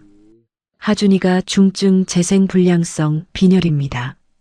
서연의 손이 무릎 위에서 움켜쥐어졌습니다. 쉽게 말씀드리면 골수에서 피를 제대로 만들어내지 못하는 병입니다. 빨간 피, 하얀 피, 혈소판이 다 부족한 상태예요. 진우가 의자 끝에 앉은 채 물었습니다. 치료는 어떻게 합니까? 우선 약으로 면역을 조절하는 치료를 시도합니다. 그런데 약으로 충분히 좋아지지 않으면 최종적으로는 다른 사람의 건강한 골수를 이식받아야 합니다. 서연이 떨리는 목소리로 물었습니다. 골수를 누구한테서 받는 건가요? 형제자매가 있으면 가장 좋은데 하준이는 외동이니까 부모님 검사를 먼저 하고 동시에 골수은행에서 맞는 사람이 있는지도 찾아보겠습니다. 진우가 자리에서 일어서며 말했습니다. 내 검사부터 바로 하겠습니다. 서연도 따라 일어섰습니다. 저도 같이 받을게요.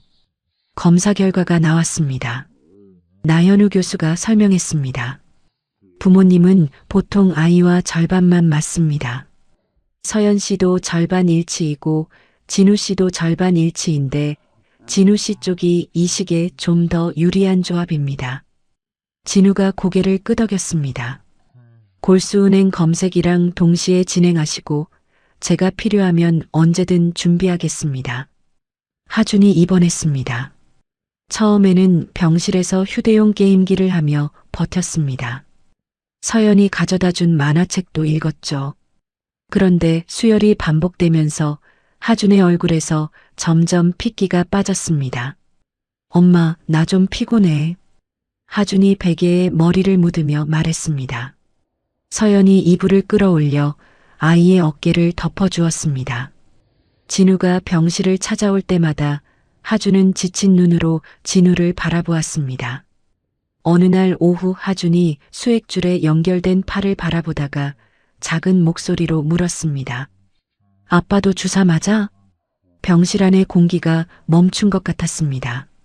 서연이 하준의 침대 옆에서 고개를 들었습니다. 아빠, 처음이었습니다. 진우가 대답 대신 하준의 이마를 조심스럽게 쓸어내렸습니다. 응, 아빠도 맞을 거야. 하준이 작게 고개를 끄덕이고 눈을 감았습니다. 진우의 손이 하준의 이마 위에서 미세하게 떨리고 있었습니다. 서연은 하준이 입원한 뒤 학원 수업을 후배 조민경에게 맡겼습니다. 병원에서 거의 살다시피 했죠. 매일 밤 하준이 잠든 뒤에 정유라에게 전화를 걸었습니다. 유라야, 치료비 보험 적용이 어디까지 되는 거야? 확인해 볼게. 진우 씨가 전부 부담한다고 했다며. 그래도 내가 감당할 수 있는 부분은 내가 할 거야. 서연의 목소리는 단단했지만 전화를 끊은 뒤 빈 복도에서 한참을 벽에 기대어 서 있었습니다. 진호는 사내 루트로 하준의 입원 소식을 접했습니다. 부회장실에서 윤성재가 보고했습니다. 윤성재는 해외 법인 전보를 앞두고 마지막 업무를 정리하는 중이었죠. 부회장님, 하준이가 입원했습니다. 혈액 관련 중병이라고 합니다. 진호가 손가락으로 책상을 두드리며 생각에 잠겼습니다. 회장이 병원에 매여 있으면 이사회에서 윤성재가 말을 끊었습니다. 부회장님, 아이가 중병인 상황에서 공세를 걸면 사내는 물론이고 밖에서도 완전히 등을 돌립니다. 진호의 손가락이 멈췄습니다.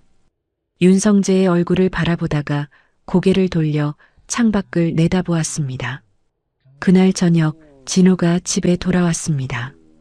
아내 최수빈이 거실에서 7살 아들을 재우고 있었습니다. 진호가 넥타이를 풀며 수빈에게 말했습니다. 형 아들이 많이 아프다더라. 수빈이 아들의 이불을 덮어주고 돌아서며 말했습니다. 아무리 그래도 아이가 아픈데. 삼촌이잖아. 진호가 아무 대답 없이 서재로 들어갔습니다. 문을 닫고 의자에 앉았습니다. 어둠 속에서 한참을 움직이지 않았죠. 성북동 본가에서는 명숙이 밤잠을 이루지 못했습니다. 하준의 병명을 김순옥이 병원 지인을 통해 전해 들었습니다. 명숙이 침대에 앉아 이불을 움켜쥐고 있었습니다. 새벽 4시 명숙이 혼자 택시를 탔습니다. 서울대학교 병원 앞에서 내렸습니다.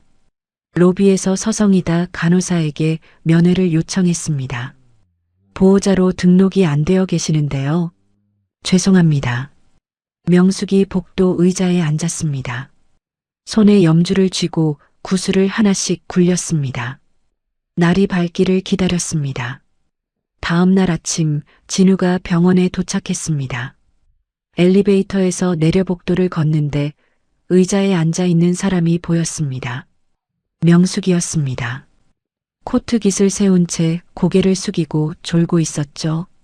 진우의 발이 멈췄습니다. 분노가 올라왔습니다. 10년 전 이 사람이 한 일이 머릿속을 스쳤습니다. 그런데 복도 의자에 웅크린 어머니의 모습이 작아 보였습니다. 진우가 명숙에게 다가가 어깨를 가볍게 흔들었습니다. 어머니, 여기서 뭐 하세요? 명숙이 눈을 떴습니다. 진우의 얼굴을 올려다보았습니다. 하준이가 보고 싶었다. 진우가 한참을 서 있다가 명숙의 팔을 잡아 일으켰습니다. 간호사 데스크로 데려가 면회인 등록을 시켰습니다. 명숙이 병실 앞에 섰습니다. 문 안으로 들어가지 못했습니다. 유리창 너머로 침대에 누워있는 하준을 바라보았습니다. 수액줄이 아이의 팔에 연결되어 있었습니다. 하준이 눈을 감고 자고 있었죠. 명숙이 유리창에 손을 대며 중얼거렸습니다. 내가 그렇게 한 아이가 저 아이야. 진우가 명숙 옆에 서서 아무 말도 하지 않았습니다. 서연은 명숙이 병원에 왔다는 것을 알게 되었을 때 얼굴이 굳었습니다. 그러나 복도 쪽을 내다보았을 때 유리창 너머 하준을 바라보며 눈물을 흘리는 명숙의 모습이 보였습니다. 서연이 진우에게 말했습니다. 병실 안에는 들어오지 마세요. 복도에서 아이를 보는 것까지만 허락할게요. 골수은행에서 연락이 왔습니다. 나현우 교수가 진우와 서연에게 설명했습니다. 완전히 맞는 사람이 한 명 나왔습니다. 독일에 사시는 교포분인데 현지 병원에서 건강 확인을 받고 동의 절차를 거치려면 최소 6주가 걸립니다. 서연이 물었습니다. 6주를 기다릴 수 있는 건가요? 나현우 교수의 표정이 무거웠습니다. 하준이 수치가 계속 떨어지고 있어서 6주가 쉽지 않습니다. 진우 씨의 절반 일치 이식을 먼저 준비하면서 독일 쪽이 확보되면 바꾸는 방향으로 가겠습니다. 진우가 고개를 끄덕였습니다. 어떤 위험이 있습니까? 절반 일치 이식은 완전 일치보다 합병증 위험이 높습니다. 하지만 최근에 위험을 많이 낮출 수 있는 치료법이 나왔습니다. 최선을 다하겠습니다. 진우가 자리에서 일어서며 말했습니다. 사전 검사 일정 잡아주십시오. 그날 밤 서연이 하준의 잠든 얼굴을 바라보며 진우에게 전화를 걸었습니다. 내일부터 번갈아 가며 밤을 새요. 둘 다 쓰러지면 하준이 곁에 아무도 없어요. 진우가 전화기 너머에서 대답했습니다. 내일 밤은 내가 먼저 병실에서 지킬게. 서연이 전화를 끊고 하준의 이불을 여몄습니다. 수액줄을 타고 약이 한 방울씩 떨어지는 소리가 조용한 병실에 울리고 있었습니다. 이식을 위한 준비 치료가 시작되었습니다. 하준의 몸 안에 남아있는 면역세포를 먼저 없애야 했습니다. 약이 들어갈 때마다 하준이 고개를 돌려 구토했습니다. 서연이 대야를 받쳐들고 아이의 등을 쓸어내렸습니다. 사흘째 되던 아침 하준이 베개에서 머리를 들었을 때 베갯잎 위에 머리카락이 한 움큼 붙어 있었습니다. 하준이 손으로 머리카락을 만지다가 손바닥에 올려놓고 바라보았습니다. 아이의 눈에 물기가 차올랐습니다. 엄마, 머리카락이 빠져. 서연이 침대 옆에 앉아 하준의 손에서 머리카락을 걷어내며 말했습니다. 머리카락은 다시 자라. 지금은 몸 안에 나쁜 걸 없애는 중이야. 다 끝나면 더 까만 머리카락이 새로 올라올 거야. 하준이 고개를 끄덕였지만 입술을 꾹 깨물고 있었습니다. 저녁마다 진우가 병원에 왔습니다. 한 손에는 보온 도시락이 들려 있었죠. 서연에게 건네며 말했습니다. 밥 먹어. 네가 쓰러지면 안 돼. 고마워요. 서연이 도시락을 받아들고 복도로 나갔습니다. 진우가 하준의 침대 옆 의자에 앉았습니다. 하준이 눈을 감고 있었지만 잠이 든 것은 아니었습니다. 아빠 왔어? 응, 왔어. 오늘은 안 토했어. 잘했다. 하준이 눈을 뜨지 않은 채 작게 웃었습니다. 진우가 아이의 이불을 여미며 오래도록 앉아 있었습니다. 진우는 병원을 오가면서도 경영을 놓지 않았습니다. 최태환과 화상 회의를 했고 전화로 보고를 받았죠. 박진영에게는 따로 지시했습니다. 이식 기간 동안 진호가 이사회에서 뭘 꺼내려 할 수 있어. 어떤 안건이 올라와도 막을 수 있게 법적으로 미리 준비해놔. 독일에서 연락이 왔습니다. 나현우 교수가 진우와 서연을 불렀습니다. 독일 쪽 공여자분이 건강검진에서 갑상선에 혹이 발견됐습니다. 추가 검사가 필요해서 일정을 잡을 수가 없는 상황입니다. 서연의 얼굴이 하얗게 됐습니다. 더 기다리기 어렵습니다. 진우 씨의 절반 일치 이식으로 확정하겠습니다. 진우가 자리에서 일어서며 말했습니다. 준비하겠습니다. 이식 일주일 전이었습니다. 진호가 이사회 의장에게 전화를 걸었습니다. 회장이 입원하면 경영 공백이 생깁니다. 임시 경영위원회를 꾸려야 하지 않겠습니까? 이사회 의장이 잠시 침묵한 뒤 대답했습니다. 서 회장이 이미 서류를 보내왔습니다. 비서실장 앞으로 경영 권한 위임장, 안건별 결정 체계, 비상 운영 계획서까지 다 갖춰져 있습니다. 경영위원회를 따로 만들 사안이 아닙니다. 진호의 손에서 전화기를 쥔 힘이 빠졌습니다. 전화를 끊고 의자에 앉았습니다. 이사회 안에서 자신이 설 자리가 점점 좁아지고 있었습니다.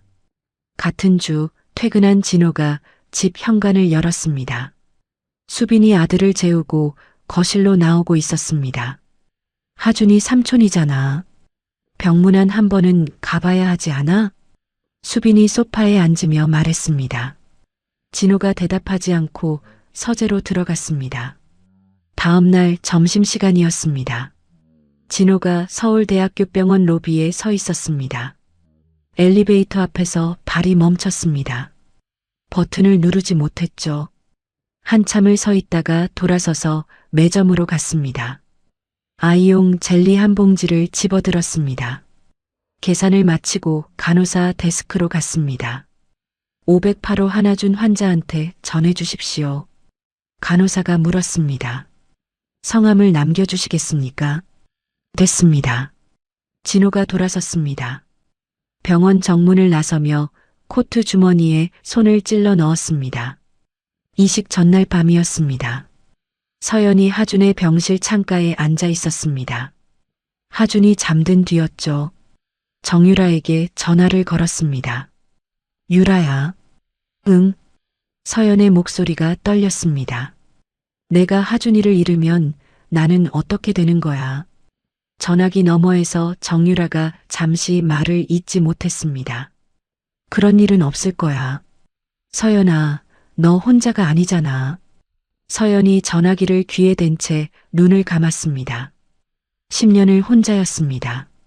하준이 아플 때도, 학원 월세가 밀릴 때도, 새벽에 아이가 열이 나서 응급실을 갈 때도, 지금은 달랐습니다. 진우가 있었습니다. 서연이 그 차이를 처음으로 인정했습니다. 이식 당일 아침이었습니다. 진우가 채취실로 가기 전 하준의 병실에 들렀습니다. 하준이 침대에 누워 진우를 올려다보았습니다. 진우가 아이의 손을 잡았습니다. 아빠가 건강한 거 나눠줄게. 조금만 기다려. 하준이 힘이 없는 목소리로 물었습니다. 아빠 안 아파? 서연이 병실 문 옆에 서 있었습니다. 두 손을 가슴 앞에 모으고 있었죠. 주머니 속 전화기가 울렸습니다. 이지연이 보낸 문자였습니다. 하준이가 아빠한테 걱정을 표현하는 것 자체가 마음이 연결되고 있다는 신호야. 서연이 전화기 화면을 바라보다 눈을 감았습니다. 4시간이 걸렸습니다. 진우의 팔에 꽂힌 바늘을 통해 피가 빠져나가고 기계를 거쳐 필요한 세포만 걸러졌습니다. 채취가 끝났습니다. 곧바로 하준에게 주입이 시작됐죠. 나현우 교수가 말했습니다. 이식 뒤 2주에서 4주 사이에 새 세포가 뿌리를 내리는지 확인됩니다. 그동안 감염 관리가 제일 중요하니까 하준이를 무균실로 옮기겠습니다. 무균실에서의 열흘이 시작되었습니다. 서연과 진우는 유리창 너머로만 하준을 볼 수 있었습니다. 하준이 유리창 안쪽에서 종이에 글씨를 적어 붙였습니다. 아빠 엄마나 괜찮아. 글씨가 삐뚤빼뚤했습니다.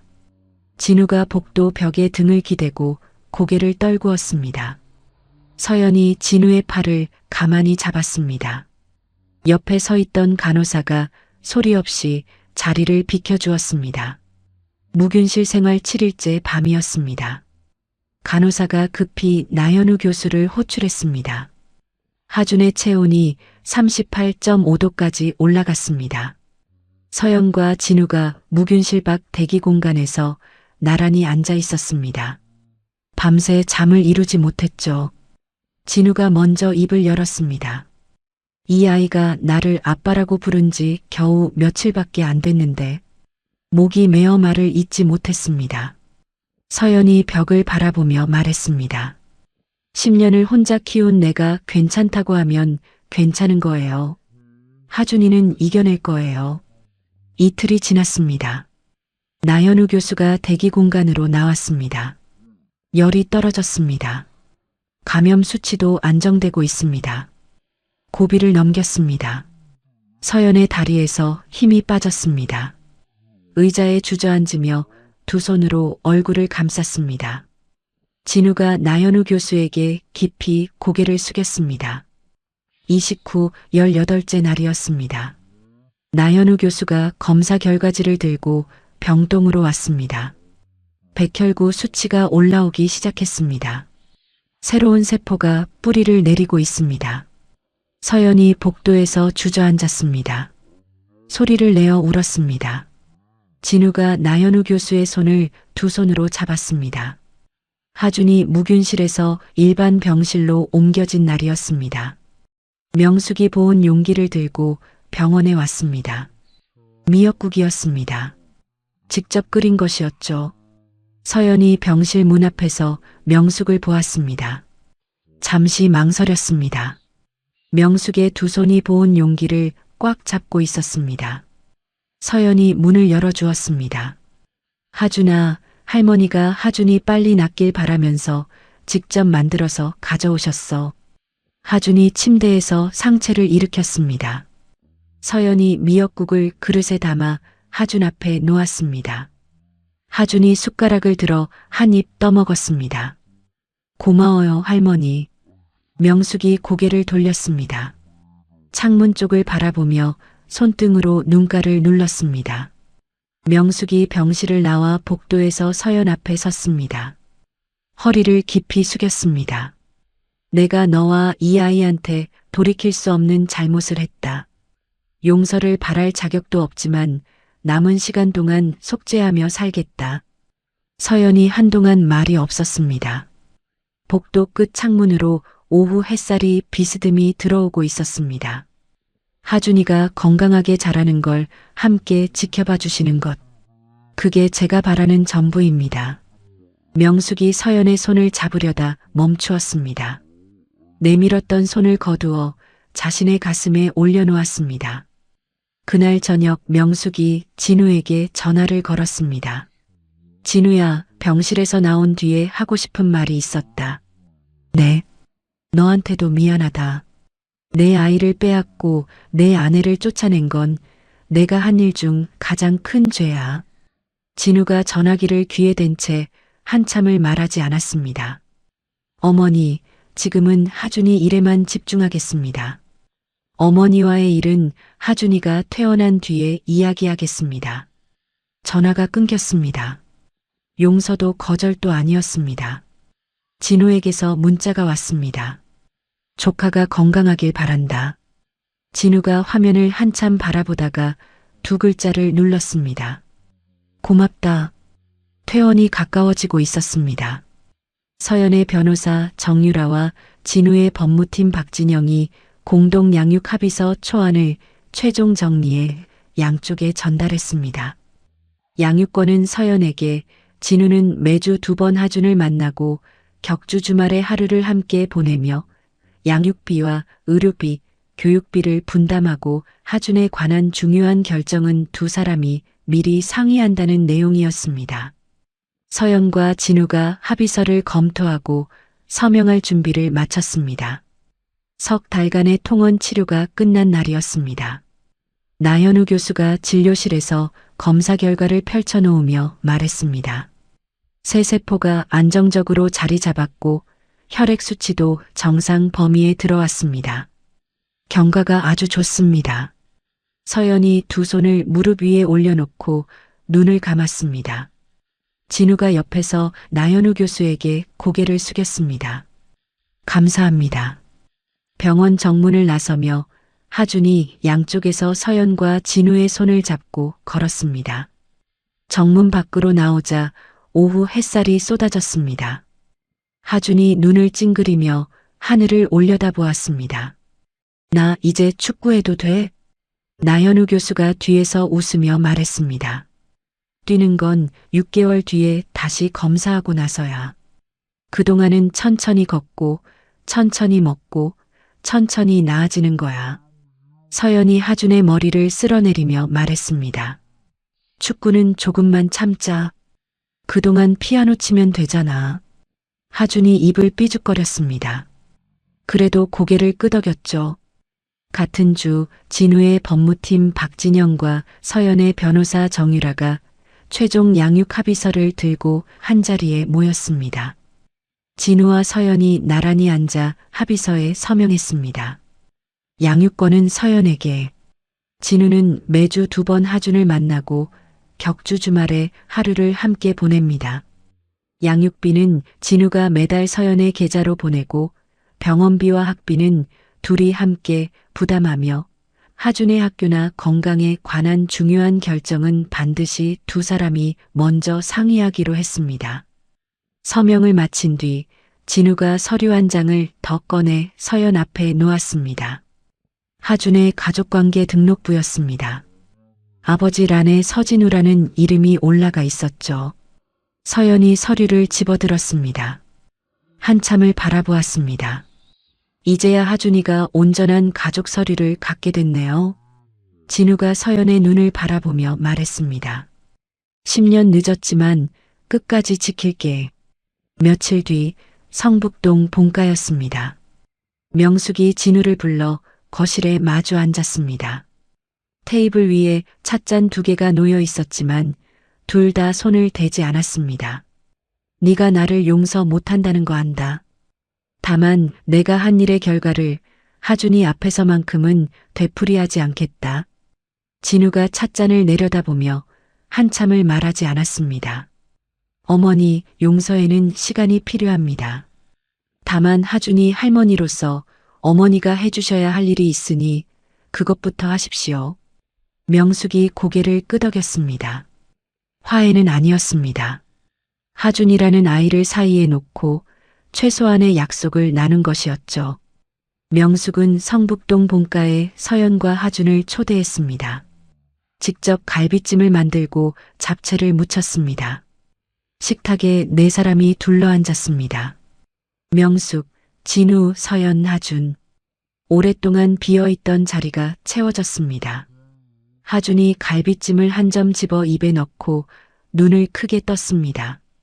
할머니, 갈비찜 맛있어요. 명숙이 하준의 접시에 갈비를 한 점 더 올려주며 말했습니다. 많이 먹어. 할머니가 또 해줄게. 진우가 반찬 그릇을 들어 서연 쪽으로 건넸습니다. 서연이 그릇을 받으며 진우의 눈과 마주쳤습니다. 짧은 순간이었지만 둘 다 시선을 피하지 않았습니다. 식사가 끝난 뒤 명숙이 서연을 부엌 쪽으로 불렀습니다.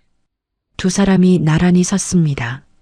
네가 이 자리에 앉기까지 얼마나 힘들었을지 안다고 말하면 거짓말이겠지. 하지만 하준이를 이렇게 바르게 키워줘서 고맙다. 서연이 싱크대 위에 그릇을 바라보며 말했습니다. 어머니, 하준이가 바르게 자란 건 아이 자신의 힘이에요. 저는 옆에 있었을 뿐이에요. 두 사람 사이의 거리가 좁아진 것은 아니었습니다. 그래도 같은 식탁에 앉을 수 있게 되었습니다. 진우가 서연에게 재혼이라는 말을 꺼내지 않았습니다. 대신 다른 이야기를 했습니다. 하준이가 요즘 나한테 묻더라.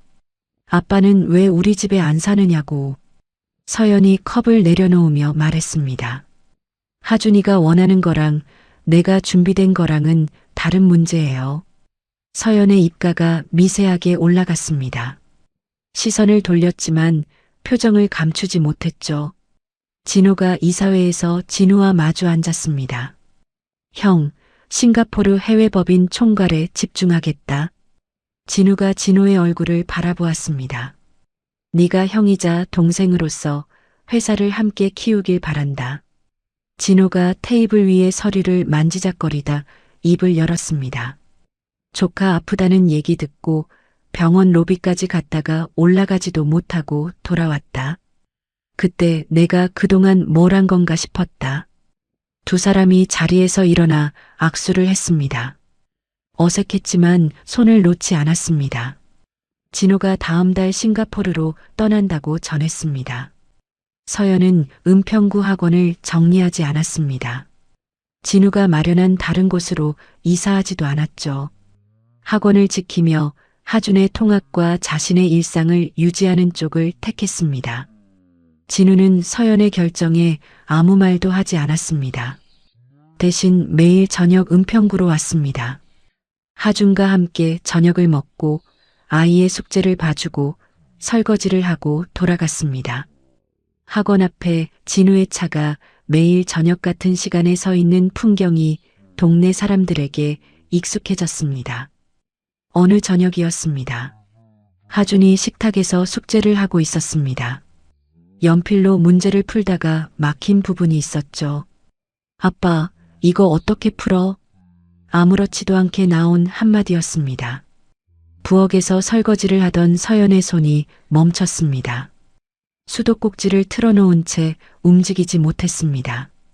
물소리에 섞여 서연에 가는 숨소리가 새어나왔습니다. 정유라가 저녁에 전화를 걸었습니다. 밥은 먹고 다니냐? 학원은 잘 돌아가고. 응, 요즘 진우 씨가 매일 와서 설거지까지 하고 가. 정유라가 웃으며 말했습니다. 그건 양육 합의서에 없는 항목인데. 서연이 전화기 너머로 소리내어 웃었습니다. 오랜만이었습니다. 주말 서울 근교 산책로였습니다. 진우와 서연 그리고 하준이 나란히 걷고 있었습니다. 하준이 앞으로 뛰어가며 소리쳤습니다.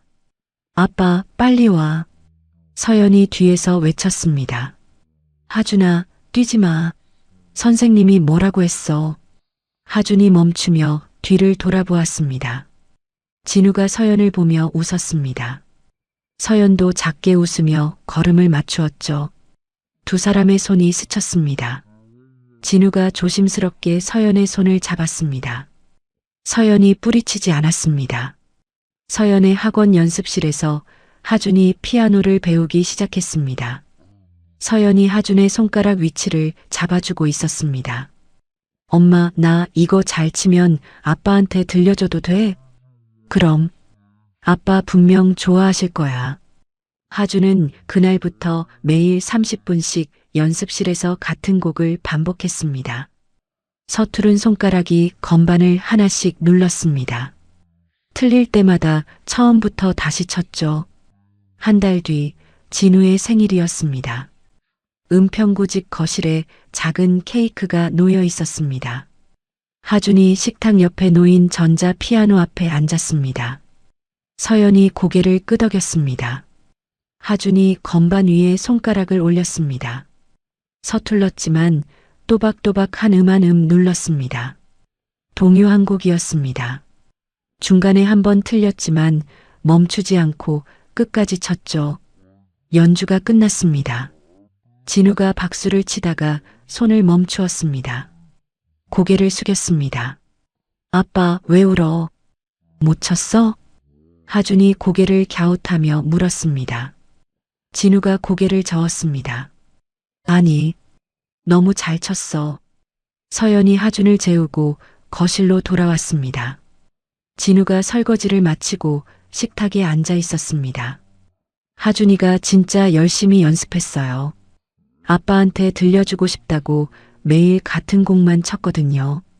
진우가 식탁 위를 내려다보며 말했습니다. 그 시간 동안 내가 없었다는 게 아직도 믿기지 않아. 서연이 잠시 자리를 비웠다가 방에서 작은 상자를 하나 가져왔습니다. 진우 앞에 놓았습니다. 진우가 상자를 열었습니다. 목걸이였습니다. 10년 전 결혼 3주년 기념으로 서연에게 선물한 것이었죠. 기억이 없을 때도 이것만은 못 버렸어요. 왜인지 몰랐는데 이제는 알 것 같아요. 진우가 목걸이를 들어 한참을 바라보았습니다. 서연의 손에 도로 쥐어주며 말했습니다. 이건 당신 거야. 계속 가지고 있어. 서연이 목걸이를 손에 쥔 채 진우를 바라보았습니다. 지금 여기 있잖아요. 거실이 조용했습니다. 건조대에서 물방울이 떨어지는 소리만 들렸습니다. 하준의 방 안에는 명숙이 선물한 장난감 피아노가 놓여 있었고 그 옆에 젤리 봉지 하나가 있었습니다. 간호사가 전해준 이름을 남기지 않은 삼촌이 놓고 간 것이었죠. 작은 거실에 두 사람이 마주 앉아 있었습니다. 밖에서는 가로등 불빛이 학원 간판을 비추고 있었습니다. 매일 저녁 같은 시간에 서는 차 한 대, 불이 켜진 작은 집, 피아노 소리가 새어나오는 골목. 세 사람의 일상이 비로소 하나의 풍경을 이루고 있었습니다. 10년이라는 시간은 참 길었습니다. 서연은 기억도 없이 혼자 아이를 키웠고 진우는 아들이 있는 줄도 모른 채 살았습니다. 둘 다 속았고 둘 다 아팠습니다. 하지만 이 이야기에서 가장 힘들었던 사람은 아마 하준이었을 겁니다. 아빠가 왜 없는지 묻지도 못하고 엄마 앞에서 괜찮은 척했던 10살짜리 아이. 그 아이가 처음으로 아빠라고 부른 곳이 병원 침대 위였다는 게 마음이 많이 아팠습니다. 용서는 하루아침에 되는 게 아닙니다. 명숙이 잘못을 인정했다고 해서 10년이 지워지는 건 아니고 진호가 문자 한 통 보냈다고 해서 형제 사이가 바로 회복되는 것도 아닙니다. 그래도 이 사람들은 한 가지를 알게 됐습니다. 완벽한 가족은 없어도 노력하는 가족은 있다는 것을. 매일 저녁 같은 시간에 학원 앞에 서는 차 한 대, 서투른 손가락으로 같은 곡을 반복하는 아이, 그리고 그 연주를 듣고 고개를 숙이며 우는 아버지. 거창한 게 아니었습니다. 그냥 거기 있는 것, 그게 가족이었습니다. 이야기를 끝까지 들어주신 분이 계시다면 잘 들었다고 댓글 하나만 남겨주세요. 감사합니다.